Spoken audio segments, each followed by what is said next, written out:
जय हिंद दोस्तों। आज की शुरुआत हम तो कुछ मोटिवेशन लाइन के साथ शुरू करेंगे। तो बेहतर से बेहतर होने की तलाश करो, मिल जाए नदी तो समंदर की तलाश करो। टूट जाते हैं शीशे पत्थर की चोट से, टूट जाए पत्थर ऐसे शीशे तलाश करो। तो दोस्तों आज हम पढ़ेंगे सौरमंडल की उत्पत्ति के बारे में। एस्ट्रोनॉमी का पार्ट 5 है, तो यहीं से हम आज शुरू करेंगे। ठीक, इससे पहले मैंने जो आपको पढ़ाया था वो मैंने ब्रह्मांड की उत्पत्ति के बारे में आपको बताया था। आज मैं आपको पढ़ाऊंगा सौरमंडल की उत्पत्ति कैसे हुई करके। अब देखो सौरमंडल की उत्पत्ति कैसे होती है। सौरमंडल की उत्पत्ति के जो सबसे पहला सिद्धांत है वो एक तारा सिद्धांत है। यानी कि सौरमंडल की उत्पत्ति के बहुत सारे सिद्धांत दिए गए हैं, उसमें एक सिद्धांत है एक तारा सिद्धांत भी। इसमें और सिद्धांत भी आगे मैं वो भी पढ़ाऊंगा आपको।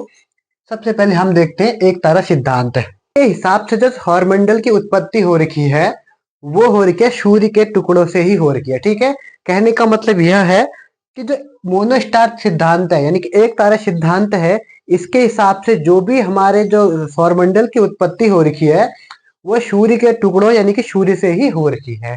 अब इसके अंदर दो वैज्ञानिक आते हैं। ठीक है, एक वैज्ञानिक का नाम है इमैनुअल कांत है, जिसने दिया था गैसीय सिद्धांत है।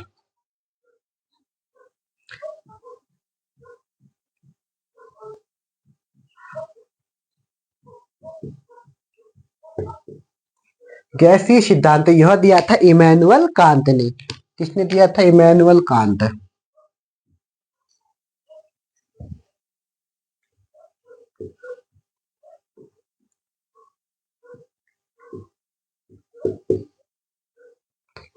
इसने क्या कहा था? इसने कहा था कि जो सूर्य है, सूर्य के घूर्णन गति के कारण, घूर्णन का मतलब यानी कि जो सूर्य अपने अक्ष पर जो घूमता है उसको बोलते हैं घूर्णन गति। सूर्य की घूर्णन गति के कारण जब सूर्य ऐसे घूमता रहा तो उसे घूमने की वजह से उसकी जो बाहरी परत है, बाहरी परत के कुछ टुकड़े टूट गए और उसी टुकड़ों से क्या हुआ था, हमारा सौरमंडल की उत्पत्ति हो रही है। देखो चित्र में आके समझाता हूँ। ठीक है, देखो माना यह है सूर्य,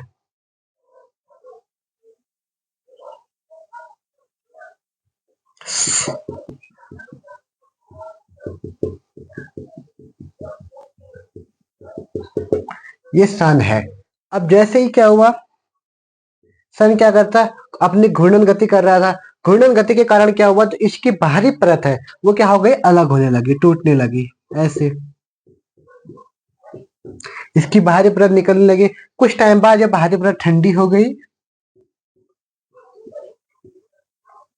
और ठंडी होने के बाद इसने ग्रहों का निर्माण कर लिया, जाके ये सौरमंडल का निर्माण कर लिया। ठीक है, अब उसके बाद आता है ये सिद्धांत दिया था इमैनुअल कांत ने। अब है हमारा निहारिका सिद्धांत। निहारिका सिद्धांत को बोलते हैं नेबुला थ्योरी, और इसे दिया था वैज्ञानिक लाप्लास ने। लाप्लास नामक वैज्ञानिक ने कहा था सन सन सन जो होता है पहले बहुत गर्म रहता है। तो क्या होता है, सन अंदर से तो बहुत गर्म रहा, धीरे धीरे क्या हुआ, सन की जो बाहरी परत है वो ठंडी होने लग गई। जैसे ही बाहरी परत ठंडी हुई, ठंडी होने के बाद वो सन से अलग हो गई। अलग होने के बाद उसने सौरमंडल की उत्पत्ति का निर्देश की। ठीक है, अब देखो एक बार चित्र से, ये है सन,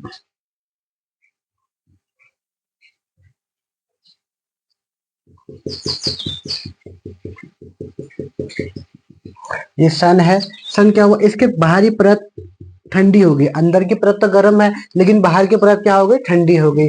ठंडी होने के कारण इसने क्या करा, छोटे छोटे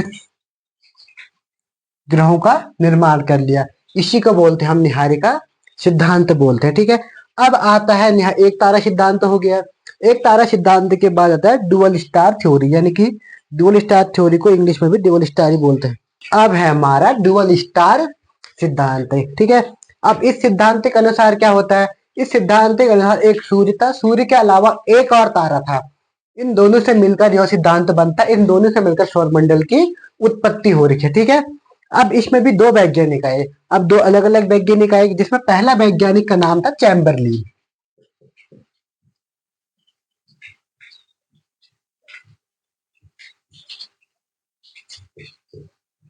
अब चैम्बरलिन नामक वैज्ञानिक ने कहा जो एक बहुत बड़ा तारा है यानी कि जो सन है,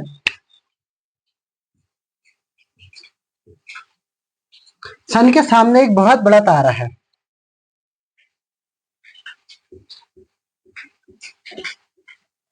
इस तारे के गुरुत्वाकर्षण बल के कारण सन की जो बाहरी परत है वो टूट गई या अलग हो गई, और यही किसका निर्माण करते हैं, हमारे सौरमंडल का निर्माण करते हैं। ठीक है, चैम्बरलिन का समझ में आ गया। यानी कि एक सन था, सन और एक वहां पे तारा था। इस तारे के गुरुत्वाकर्षण बल के कारण सन का बाहरी पार्ट टूट गया, और जिसके कारण हमारे किसका निर्माण हुआ, ग्रहों का या सौरमंडल का निर्माण हुआ। ठीक है, अब आता है हमारा जो दूसरा वैज्ञानिक है जिसका नाम था जीन्स। अब जीन्स नामक वैज्ञानिक ने क्या कहा था, उसने भी लगभग सेम ही है, एक जैसा ही है। उसने भी क्या कहा था, एक सन है, सन है, सन के सामने एक बहुत बड़ा तारा है।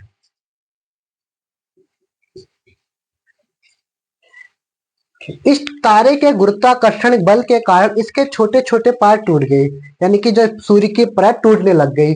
टूटने लगने के बाद छोटे ग्रहों का निर्माण हुआ। लेकिन क्या हुआ, फिर धीरे धीरे ये तारा और सूर्य आपस में एक दूसरे के करीब आने लगते हैं। तो करीब आने के बाद सूर्य का एक बहुत बड़ा पार्ट टूट जाता है। इससे सौरमंडल के जो बड़े ग्रह होते हैं उनका निर्माण हुआ। जो छोटे छोटे टुकड़े टूटते हैं उससे तो छोटे ग्रहों का निर्माण हुआ या क्षुद्र ग्रहों का निर्माण हुआ, लेकिन जो बड़े टूट गए इनसे हमारा बड़े बड़े ग्रहों का निर्माण हुआ। यह जीन्स द्वारा कहा गया था। ठीक है, तो ये हमारा हो गया। अभी तक हमने दो सिद्धांत पढ़े, एक मोनो स्टार पढ़ लिया और एक पढ़ा ड्यूअल स्टार सिद्धांत। लेकिन दोनों में ही एक चीज कॉमन है, जो भी हमारे सौरमंडल की जो उत्पत्ति हो रही है वो किससे हो रही है, वो सूर्य से हो रही है। लेकिन जब वैज्ञानिकों ने देखा, जब वो उन्होंने देखा पृथ्वी की जो मेटल या पृथ्वी की जो धातु या फिर मेटल या कुछ भी पृथ्वी के जो कण है और जो सूर्य के कण है और ग्रहों के जो कण है वो सूर्य से तो एकदम अलग है।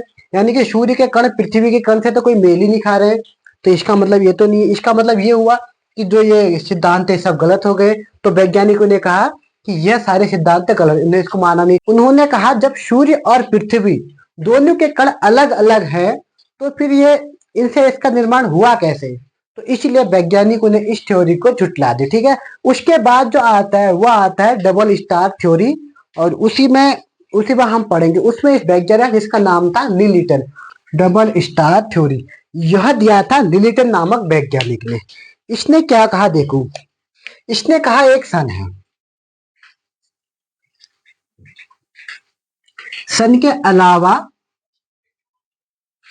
एक तारा और है और एक और तारा, यानी कि दो, सन के अलावा दो तारे और है कहा था इसने। सन है, सन के अलावा और एक तारे है। इसने कहा कि उन दो तारों में किसी एक तारे में विस्फोट हो गया। जैसे ही एक तारे में विस्फोट हुआ, विस्फोट होने के बाद क्या हुआ, विस्फोट होने के बाद सूर्य का जो गुरुत्वाकर्षण बल के कारण है, जो सारे जो इसके टुकड़े थे वो सूर्य के गुरुत्वाकर्षण बल के कारण सूर्य के आसपास आ गए। जो दूसरा ग्रह था वो किसमें, ब्लैक होल में विलीन हो गया। अब वो तारा कौन से थे किसी को पता ही नहीं है। अब लिलिटन नामक वैज्ञानिक ये तो बड़ा तेज निकला। अब सब उसने देखा कि सबने कहा था कि सूर्य से उत्पत्ति हो रही है, इसने कहा सूर्य से तो हो ही नहीं रही है। इसने कहा सूर्य के अलावा दो अलग तारे थे। अब वो तारे अलग अलग बताएंगे कौन से तारे थे करके, अब वो तारे अलग अलग बताएंगे कौन से तारे थे करके। अब वैज्ञानिक लोग भी उसने देखा यार ये तो सही बात करा, अब कौन से तारे थे क्या, इसका तो कोई निकला ही नहीं, कोई केस ही नहीं बनता।